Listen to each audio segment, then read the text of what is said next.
Cálculo dos resistores de um filtro Pi de fonte. E aí, moçada, beleza? Esse é um vídeo atendendo a pedidos. E também porque esses dias eu não tive oportunidade para sentar na bancada e mexer em nenhum rádio. As aulas voltaram, as gravações dos vídeos do curso de valvulados eu estou tentando terminar logo, portanto, nem nos meus aparelhos eu tenho mexido esses dias. Mas vamos lá, a questão é a seguinte: como eu calculo o resistor R1 dessa foto e o R2? Primeiro eu tenho que considerar algumas coisas. É normal que num circuito transistorizado ou valvulado, o valvulado principalmente, o circuito de saída, a válvula de saída ou as válvulas de saída junto com o seu transformador pedem tensão maior porque é uma potência superior e pedem mais corrente. Portanto, tem que ficar mais próximos da fonte. Mais próximos eu digo eletricamente. Fisicamente também, mas principalmente eletricamente, saiu dos diodos, passou pelo capacitor, já vai para o transformador de saída. Os circuitos intermediários, quando existem, de repente a válvula que faz a inversão do sentido da senoide para o push-pull da saída, ou o equalizador que costuma ficar aí no meio, é normal que não precise de tanta tensão. E esse é o interesse nosso. Como o circuito intermediário costuma usar um pouco menos de tensão do que o circuito de potência, nós podemos pôr um resistor aí no meio e fazer o filtro. Calculo a queda de tensão necessária nesse resistor. E quando não existe esse circuito intermediário, ou mesmo quando existe, o circuito de entrada, o pré-amplificador, costuma usar menos tensão e menos corrente ainda. Portanto, é possível fazer uma cascata de resistores e capacitores, produzindo a queda de tensão e os capacitores melhorando cada vez mais a filtragem, porque os circuitos mais sensíveis estão na entrada. Eles que sentem mais o ripple e acabam injetando esse ripple no nosso áudio. E por outro lado também, o próprio circuito de potência que chama uma corrente alta, principalmente no momento do grave, ele dá uma abaixada na tensão da fonte. E o circuito pré-amplificador vai sentir isso. Pode acontecer de criar uma realimentação indesejada via fonte. O pré-amplificador amplificar as quedas de tensão produzidas pelo circuito de potência. É, portanto, interessante esse tipo de filtro.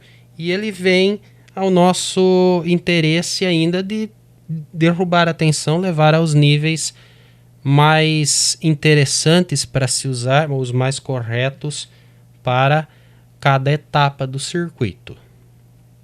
Vamos ver então a sequência de cálculos desse resistor, considerando que eu já tenho um transformador nesse exemplo de 250 mais 250 volts, saída simétrica, 50 mA, que é um pouco mais do que o que seria necessário para esse exemplo. Vamos fazer um exercício considerando este circuito para determinar os valores dos resistores do filtro Pi, onde nós temos o capacitor 1 para calcular, R1, C2 é o primeiro braço do Pi, o segundo braço R2 e C3. Para esse exemplo, nós teremos também 3 cargas. Uma carga que precisa funcionar a 250 volts, 25 mA. Por exemplo, a saída de um amplificador, a válvula de saída com o seu transformador. O meio do circuito, por exemplo, o equalizador, com uma carga de 200 volts, 10 mA. É normal que a tensão seja um pouco menor aqui. E nós vamos aproveitar esse degrau de tensão. E o pré-amplificador também, tradicionalmente, usa uma tensão menor. Nós poderemos colocar ele no final. E ele, nesse exemplo, 150 volts, 5 miliamperes. Vamos considerar o seguinte: quanto maior o degrau de tensão que eu conseguir fazer aqui, no filtro Pi, melhor é o resultado do amaciamento do ripple. Mas eu tenho limite. A fonte tem que fornecer 250 volts para esse resistor. E eu preciso produzir uma queda de tensão de 50 volts para alimentar esse circuito, mas esse também. Portanto, o R1 alimenta a segunda e a terceira carga. R2 vai pegar os 200 volts, provocar mais uma queda de tensão de 50, porque de 200 para 50 eu preciso perder 50 volts, com 5 miliamperes. Agora tudo vira lei de Ohm e lei de Kirchhoff. Lei de Ohm, lei das malhas. Vamos fazer. Eu tenho 250 volts aqui, nesse trecho antes do primeiro filtro Pi. Isso resolve a carga de maior potência. Aqui não tem problema nenhum. Vamos ter que calcular o capacitor depois. Mas para o resistor R1 isso não faz diferença. Para calcular R1, eu preciso saber a queda de tensão exigida em cima dele e a corrente. A queda de tensão tem que ser de 250 menos 200. Portanto, daqui até aqui, nas pontas da peça, eu tenho que provocar uma queda de 50 volts. A corrente que vai circular por ele é 10 mili dessa carga, mais 5 mili dessa carga. Portanto, por ele vai circular 10 mais 5, 15 miliamperes. Agora é lei de Ohm. 50 volts dividido por 15 mili vai dar 3.300 ohms. A peça de valor comercial que existe é de 3K3. Outra informação que não pode ser desconsiderada é a potência dissipada pela peça. Eu tenho que colocar um resistor de potência suficiente para ele não derreter com o consumo. A potência consumida está aqui. 50 volts vezes 15 miliamperes. Isso vai dar 0,75 watt. Essa é a potência irradiada, esse é o calor produzido. Um bom número que vai dar uma folga para o resistor é colocar 100% em cima. Portanto, vezes 2. 1,5 watt. Eu posso colocar um resistor de 1,5 watt, de 2 watts, tudo bem, 3 watts. 3 watts é mais fácil de encontrar à venda, resistor de 3. Portanto, pelo menos 1,5 watt. Com isso, nós garantimos a vida desse resistor. E ele está calculado. Para R2 é a mesma coisa. Eu tenho desse lado 200 volts e desse lado a exigência é 150. Portanto, a queda de tensão produzida por essa peça também é de 50 volts. 200 para 150 dá 50 volts. Só que a corrente é outra, são 5 mA. Portanto, o valor do resistor será diferente. 5 mA porque agora só sobrou a carga final, que está em série com ele. Então é 5 mA. Diferente dessa outra peça que tinha que fornecer os 10 da carga dele e mais os 5 desse outro conjunto. 50 volts dividido por 5 mili dá 10.000 ohms ou 10K. Veja que interessante. É a mesma queda de tensão. Com correntes diferentes, o valor do resistor muda bastante. 3 vezes maior a resistência aqui.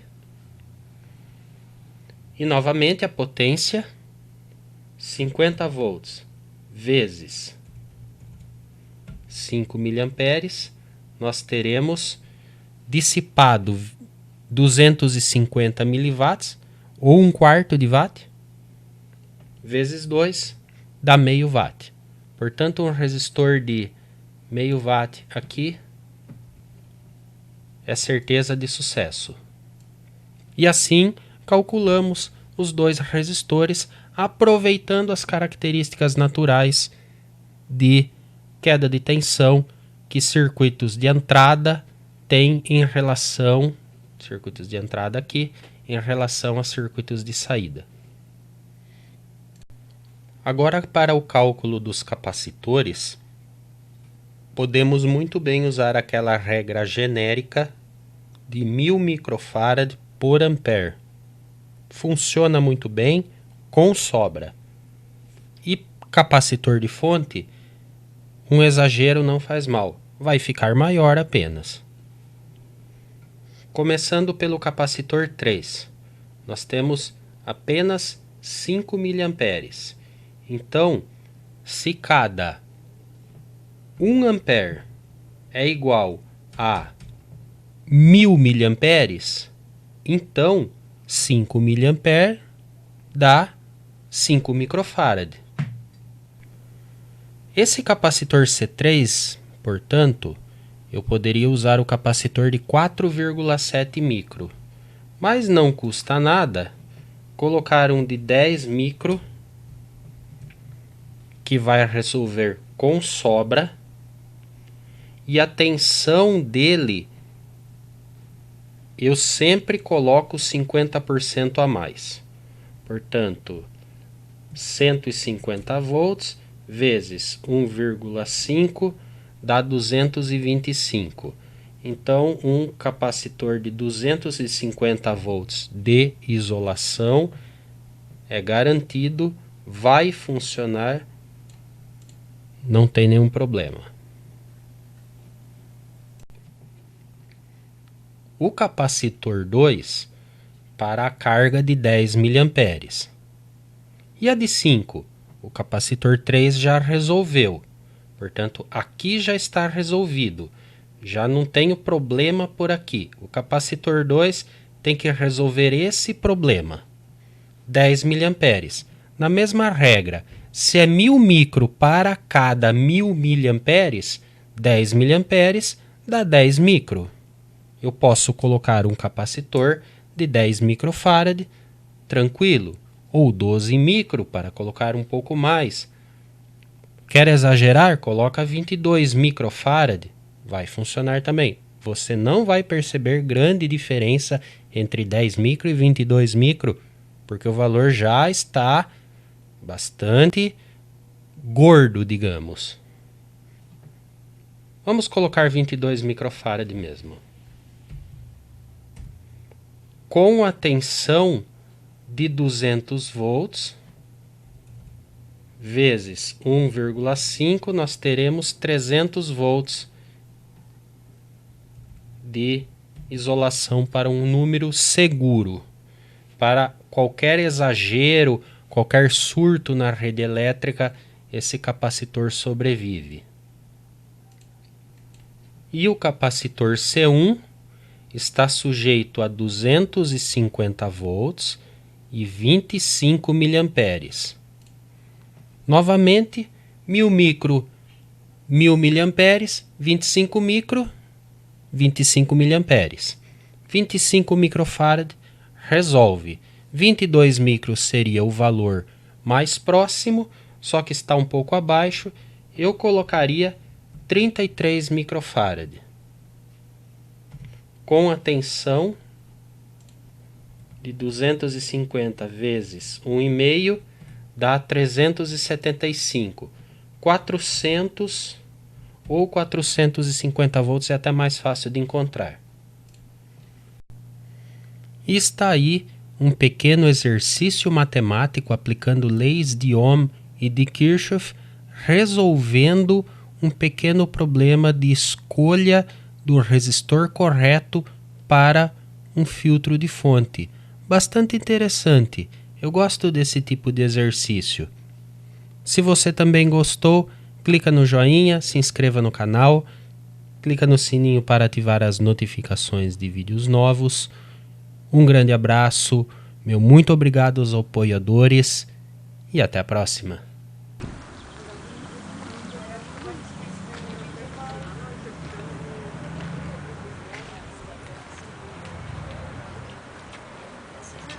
Não vou pôr no chão. Peraí.